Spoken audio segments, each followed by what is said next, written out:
Hello, welcome back to my channel. My name is Carly Stevens. I'm the author of the 10 UN Academy series, which is all available. The last one for pre-order, and this is English Nerd.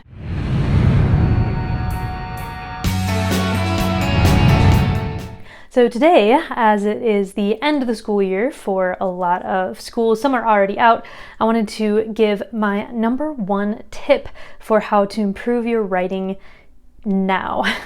There are obviously lots of ways to improve writing, but this is the most reliable, quickest, most accessible way for anybody to improve their writing, in my opinion. Now, this goes for academic writing, this goes for fiction writing, this goes for college essays, this goes for pretty much any kind of writing that I can think of. And it's something that anybody can do with a little legwork. So, my number one tip for improving your writing fast is to be specific.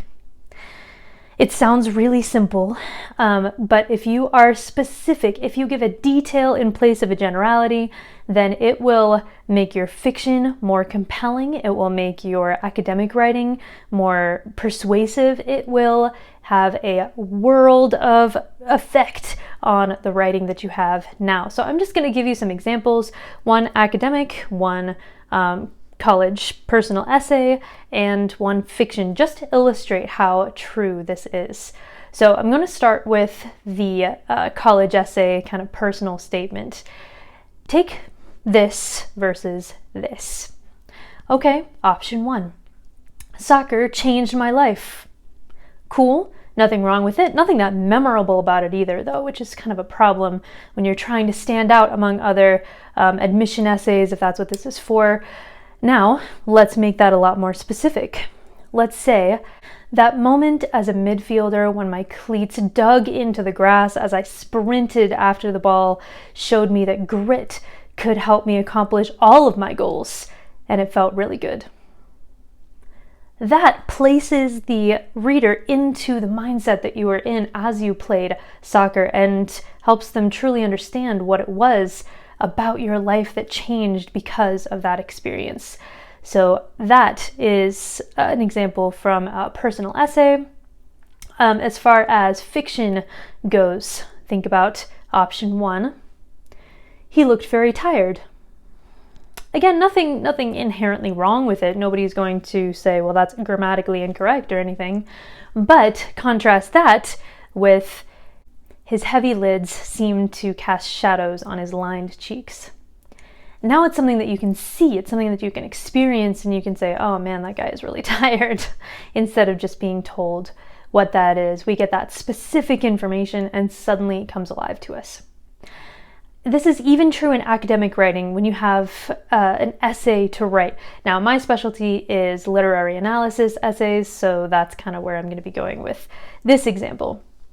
So you could say, Hamlet treats Ophelia badly. You could even add something like, when Hamlet is acting crazy, he treats Ophelia badly. And that would just be okay, but it's not going to be massively persuasive because it is pretty broad strokes. That's something that you could have gotten from SparkNotes pretty easily. So instead, what you want to do is prove that you know what you're talking about by adding that specific detail. So instead of saying that, instead say something like, Hamlet treats Ophelia badly when he acts crazy. For example, he goes into Ophelia's room while she's sewing. He's completely unkempt and stares at her as he grips her wrist, terrifying her so much that she runs immediately to her father Polonius. Now I'm thinking, okay, so you know what you're talking about, and the chances that you'll get a better grade are almost guaranteed because you actually gave something specific rather than just a generality. So if you get into the habit of making your writing more specific, it doesn't even need to be that much longer. All of my examples, as you could see, were longer than the original. That's often going to be the case, but not always. Basically, if you can substitute a more general word for a specific one, even that small change can make a huge difference in the overall impact of whatever you're writing. So I hope that this was helpful for you. It's something that anybody can do, so just start getting into that habit, no matter what kind of writer you are. All right, make sure to like this video if you like it. Don't forget to subscribe for more English nerdy goodness, and I'll see you on Monday. Bye.